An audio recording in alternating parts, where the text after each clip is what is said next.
Lady and the Lion. There was once a man who had to take a long journey, and when he was saying goodbye to his daughters, he asked what he should bring back to them.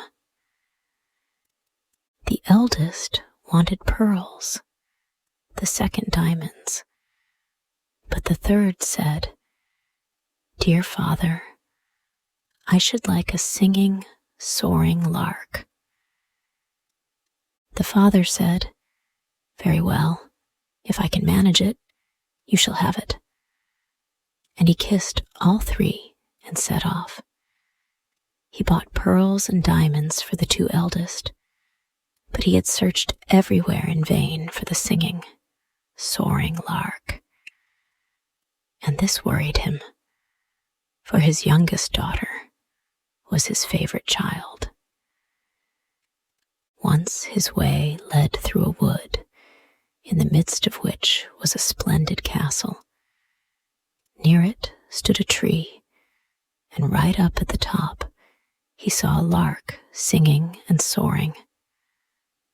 "Ah," he said, "I have come across you in the nick of time." And he called to his servant to dismount and catch the little creature. But as he approached the tree, a lion sprang out from underneath and shook himself and roared so that the leaves on the tree trembled. "Who dares to steal my lark?" said he. "I will eat up the thief."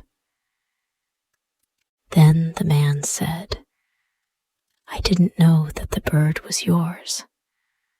I will make up for my fault by paying a heavy ransom. Only spare my life." But the lion said, "Nothing can save you, unless you promise to give me whatever first meets you when you get home. If you consent, I will give you your life and the bird into the bargain." But the man hesitated and said, "Suppose my youngest and favorite daughter were to come running to meet me when I go home." But the servant was afraid and said, "Your daughter will not necessarily be the first to come to meet you. It might just as well be a cat or a dog." So the man let himself be persuaded, took the lark, and promised to the lion for his own whatever first met him on his return home.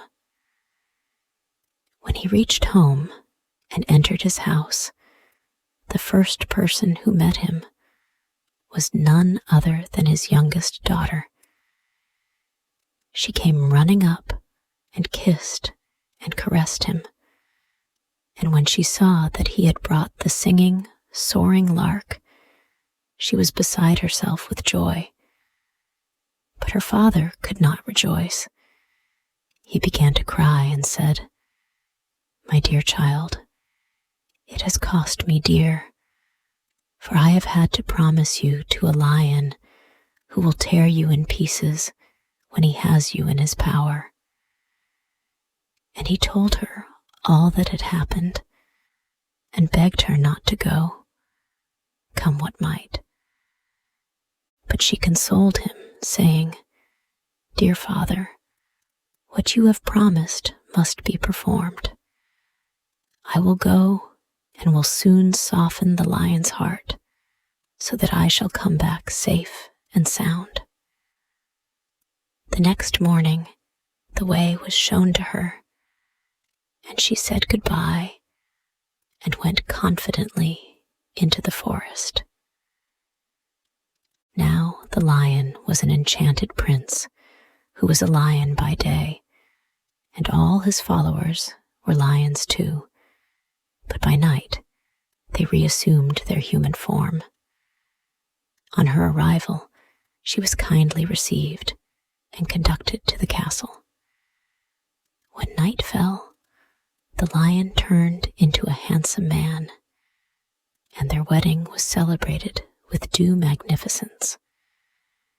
And they lived happily together, sitting up at night and sleeping by day.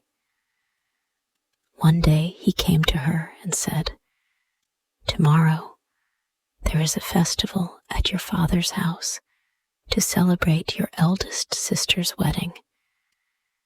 If you would like to go, my lions shall escort you."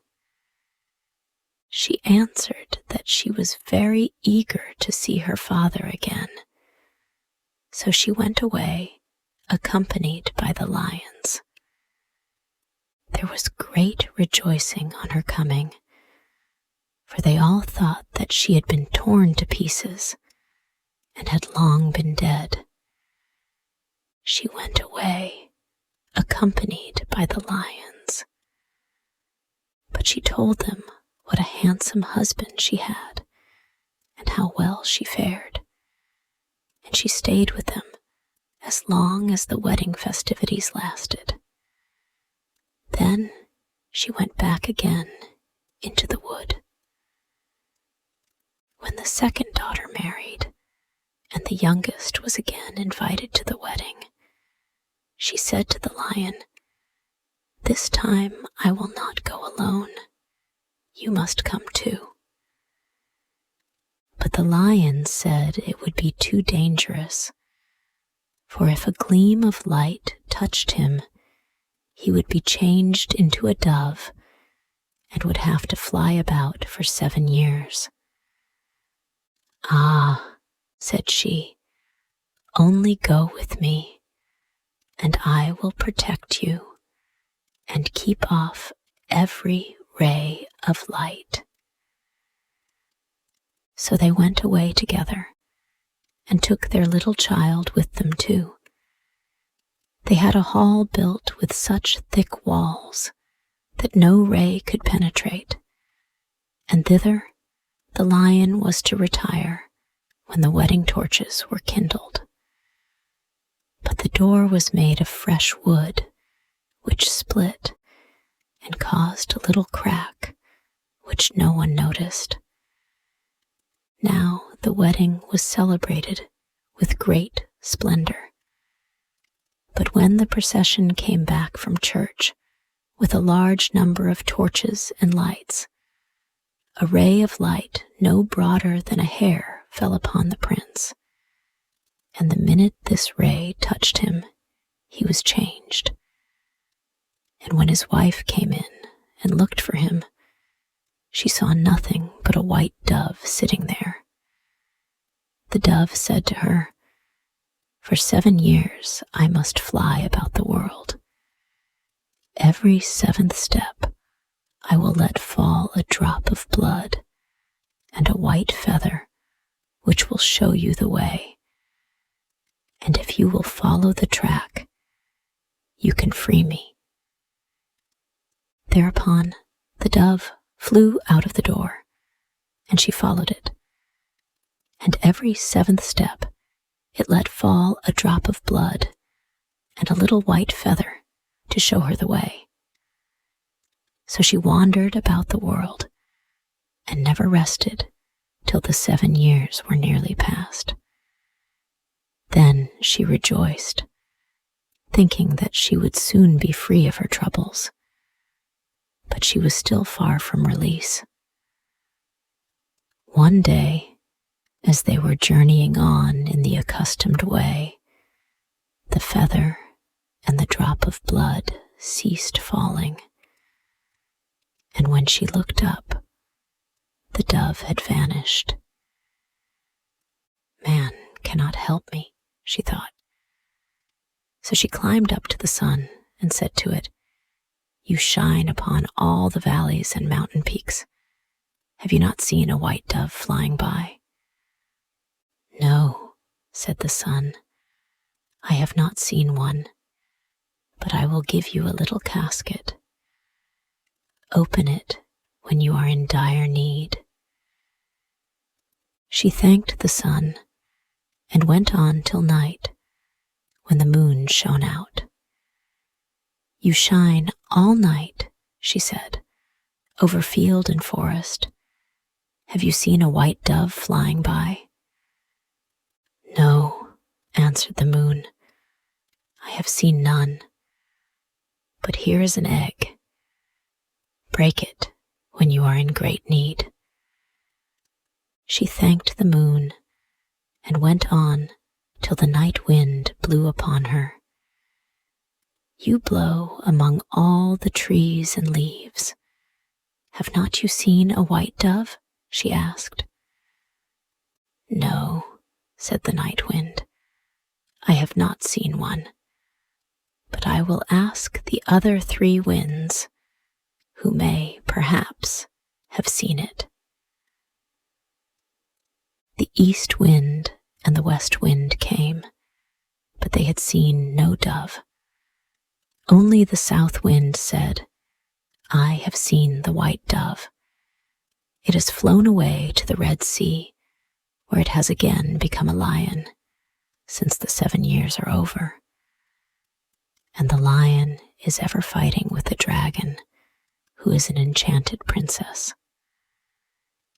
Then the night wind said, "I will advise you. Go to the Red Sea. You will find tall reeds growing on the right bank. Count them and cut down the 11th. Strike the dragon with it, and then the lion will be able to master it, and both will regain human shape. Next, look round, and you will see the winged griffin, who dwells by the Red Sea, leap upon its back with your beloved, and it will carry you across the sea. Here is a nut. Drop it when you come to mid-ocean. It will open immediately, and a tall nut tree will grow up out of the water, on which the griffin will settle. Could it not rest? It would not be strong enough to carry you across, and if you forget to drop the nut, it will let you fall into the sea." Then she journeyed on and found everything as the night wind had said.